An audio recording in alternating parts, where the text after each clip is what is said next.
Hello friends, कैसे हैं आप सभी। मैं आशा करता हूँ आप सभी खुश होंगे एवं स्वस्थ होंगे। आपका स्वागत है हमारे यूट्यूब चैनल द नॉलेज पर। और आज हम फिर से हाजिर हैं हिंदी व्याकरण की अगली क्लास लेकर के। आज हिंदी व्याकरण के शब्द विचार के तत्सम तद्भव विदेशी देशज शब्दों की क्लास है और ये पार्ट 2 है। तो चलिए स्टार्ट करते हैं बिना कुछ समय लगाए।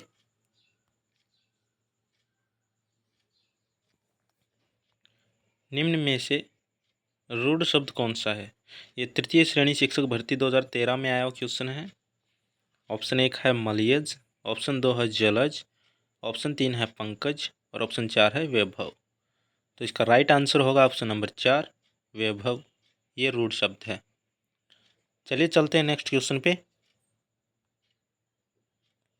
शब्दों के प्रकार देख लेते हैं रचना के आधार पे।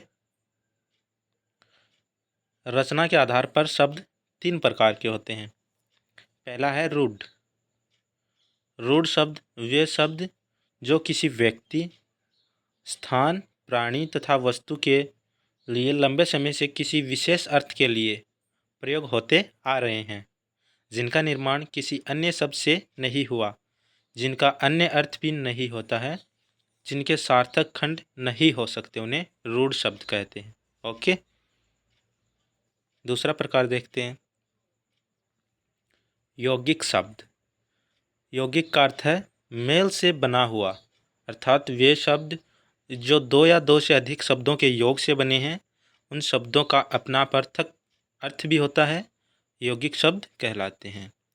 ये शब्द किसी रूढ़ शब्द तथा उपसर्ग या प्रत्यय या अन्य रूढ़ शब्द से बनते हैं। अतः समस्त संधि, समास, उपसर्ग तथा प्रत्यय से बने शब्द यौगिक शब्द कहलाते हैं। तीसरा प्रकार देखते हैं। तीसरा प्रकार है योगरूढ़ शब्द। जिन यौगिक शब्दों का अर्थ किसी तीसरे अर्थ के लिए रूढ़ हो जाए, योगरूढ़ शब्द कहलाता है। अर्थात योगरूढ़ शब्दों की स्वतंत्र सत्ता नहीं होती। जैसे हिम प्लस आलय, हिमालय। यहाँ हिमालय यौगिक शब्द है जो हिमालय नामक पर्वत के लिए रूढ़ हो गया है। अन्य शब्द जैसे पीताम्बर, पंकज, जलज, मलयज आदि। ओके, तो मैं आशा करता हूँ आपको समझ में आया होगा शब्दों के तीनों रचना के आधार पर प्रकार। चलिए नेक्स्ट क्वेश्चन पे चलते हैं। दो या दो से अधिक शब्दों का अथवा शब्दांशों के मेल से बने शब्द कहलाते हैं। क्या कहलाते हैं। ये तृतीय श्रेणी शिक्षक भर्ती 2012 में आया हुआ क्वेश्चन है। ऑप्शन नंबर 1 है यौगिक, ऑप्शन नंबर 2 है योगरूढ़, ऑप्शन नंबर 3 है रूढ़ और ऑप्शन नंबर 4 है समानार्थक। तो इसका राइट आंसर होगा ऑप्शन नंबर 1 यौगिक। चलिए चलते नेक्स्ट क्वेश्चन पे। शब्द प्रकृति की दृष्टि से असुमेलित विकल्प का चयन कीजिए। ऑप्शन नंबर 1 है जौहरी, मुहैया, ये देशज शब्द हैं। मालवाहक ज़्यादातर संकर शब्द हैं। ऑप्शन नंबर 3 है गवैया, चौकोर तद्भव शब्द हैं। और ऑप्शन नंबर 4 है आर्द्रक, परीक्षा तत्सम शब्द हैं। तो कौन सा ऑप्शन सही है। तो इसका राइट आंसर होगा ऑप्शन नंबर 1 जौहरी और मुहैया ये देशज शब्द हैं। बाकी में अलग अलग अर्थ बताए गए हैं। चलिए चलते हैं नेक्स्ट क्वेश्चन पे। निम्न में से विदेशी शब्द कौन सा है। ये PSI 2021 में आया क्वेश्चन है। ऑप्शन नंबर 1 है बहादुर, ऑप्शन नंबर 2 है सूत्र, ऑप्शन नंबर 3 है जूता और ऑप्शन नंबर 4 है नकुल। तो इसका राइट आंसर होगा ऑप्शन नंबर 1 बहादुर। बहादुर जो है वो तुर्की भाषा का शब्द है। और सूत्र और नुकुल शब्द ये तत्सम शब्द हैं, जबकि जूता है वो देशज शब्द है। ओके, चलिए चलते हैं नेक्स्ट क्वेश्चन पे। निम्न में से यौगिक शब्द है, ये तृतीय श्रेणी शिक्षक भर्ती 2012 में आया क्वेश्चन है। ऑप्शन नंबर 1 है कलश, ऑप्शन नंबर 2 है कमरा, ऑप्शन नंबर 3 है चतुर, ऑप्शन नंबर 4 है रेखांकित। तो इसका राइट आंसर होगा ऑप्शन नंबर 4, रेखांकित यौगिक शब्द है। ओके, चलिए चलते हैं नेक्स्ट क्वेश्चन पे। ताम्र का तद्भव क्या है? ये तृतीय श्रेणी शिक्षक भर्ती 2012 में आया क्वेश्चन है। ऑप्शन 1 है चांदी, ऑप्शन 2 है सोना, ऑप्शन 3 है तांबा और ऑप्शन 4 है पित्तल। तो इसका राइट आंसर होगा ऑप्शन नंबर 3, तांबा। ये ताम्र का तद्भव रूप है।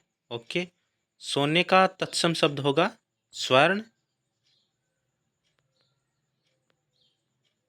स्वर्ण। और पित्तल का पित्तल ही होगा, आधा तय और लगेगा। ओके, चलिए चलते हैं नेक्स्ट क्वेश्चन पे। नीम का तत्सम रूप है। ऑप्शन 1 है निम्बक, ऑप्शन 2 है निम्ब, ऑप्शन 3 है निम्बिका, ऑप्शन 4 है निम्ब। तो इसका राइट आंसर होगा ऑप्शन नंबर 2, निम्ब, नीम का तत्सम रूप। चलिए चलते हैं नेक्स्ट क्वेश्चन पे। मैं आशा करता हूँ आप सभी को क्लास अच्छी लग रही होगी। अगर अच्छी लग रही है तो अपने दोस्तों से शेयर कीजिए, कमेंट कीजिए कि आपको किन किन क्वेश्चनों के आंसर आ रहे हैं, और चैनल को सब्सक्राइब कीजिए, वीडियो को लाइक कीजिए, जिससे आपको नोटिफिकेशन मिलता रहे आने वाली क्लासेज का। देखिए प्रश्न संख्या 8 देखते हैं। कसौटी शब्द है, ये पटवार मुख्य परीक्षा 2016 में आया क्वेश्चन है। ऑप्शन नंबर 1 है देशज, ऑप्शन नंबर 2 है तत्सम, ऑप्शन नंबर 3 है विदेशी और ऑप्शन नंबर 4 है तद्भव। तो कसौटी किस प्रकार का शब्द है? तो इसका राइट आंसर होगा ऑप्शन नंबर 4, तद्भव। कसौटी तद्भव शब्द है। चलिए चलते हैं नेक्स्ट क्वेश्चन पे। किस विकल्प में सभी शब्द विदेशी मूल के हैं? ये PSI 2021 में आया हुआ क्वेश्चन है। ऑप्शन नंबर 1 है मसाला, नमक, ऑप्शन नंबर 2 है कबूतर, आसरा, ऑप्शन नंबर 3 है आज, चेहरा, ऑप्शन नंबर 4 है लालच, कमरा। तो इसका राइट आंसर होगा ऑप्शन नंबर 1, मसाला व नमक। ये विदेशी मूल के शब्द हैं। और ये कौन सी भाषा के शब्द हैं? ये हैं फारसी भाषा के शब्द। ओके, चलिए चलते हैं नेक्स्ट क्वेश्चन पे। किस क्रम में तत्सम शब्द नहीं है? ये पटवार भर्ती परीक्षा 2011 में आया हुआ क्वेश्चन है। ऑप्शन नंबर 1 है घोटक, ऑप्शन नंबर 2 है उष्ट्र, ऑप्शन नंबर 3 है मक्षिका, ऑप्शन नंबर 4 है छत्री। तो इसका राइट आंसर होगा ऑप्शन नंबर 4, छत्री। ये तत्सम शब्द नहीं है, बाकी तीनों के तीनों तत्सम शब्द हैं। चलिए चलते हैं नेक्स्ट क्वेश्चन पे। निम्नलिखित में से कौन सा तत्सम है? ये पटवार 2011 में आया क्वेश्चन है। ऑप्शन नंबर 1 है पत्थर, ऑप्शन नंबर 2 है पृष्ठ, ऑप्शन नंबर 3 है भगत और ऑप्शन नंबर 4 है भीत। तो इसका राइट आंसर होगा ऑप्शन नंबर 2, पृष्ठ। ये तत्सम शब्द है। पत्थर का तत्सम होगा प्रस्तर, भगत का तत्सम होगा भक्त और भीत का तत्सम होगा भित्ति। ओके, चलिए चलते हैं नेक्स्ट क्वेश्चन पे। अगर आपको इस क्लास की PDF चाहिए तो हमारे टेलीग्राम चैनल पे आपको मिल जाएगी। उसका लिंक इस वीडियो के डिस्क्रिप्शन में आपको मिल जाएगा, वहाँ जा कर के आप PDF ले सकते हैं। देखिए प्रश्न संख्या 12। किस क्रमांक का शब्द तत्सम है? ये पटवार 2011 में आया क्वेश्चन है। ऑप्शन नंबर 1 है घोटक, ऑप्शन नंबर 2 है घी, ऑप्शन नंबर 3 है चाय और ऑप्शन नंबर 4 है नंगा। तो इसका राइट आंसर होगा ऑप्शन नंबर 1 घोटक तत्सम शब्द है। इसका तद्भव होगा घोड़ा, घोड़े को घोटक बोलते हैं। और घी को घृत, घी का तत्सम होगा घृत। और नंगे का तत्सम होगा नग्न। ओके, चलिए चलते हैं अगले क्वेश्चन पे। किस क्रमांक का शब्द तद्भव है? ये पटवार 2011 तृतीय श्रेणी शिक्षक भर्ती 2012 में आया क्वेश्चन है। ऑप्शन नंबर 1 है कूप, ऑप्शन नंबर 2 है केला, ऑप्शन नंबर 3 है काक, ऑप्शन नंबर 4 है कैटू।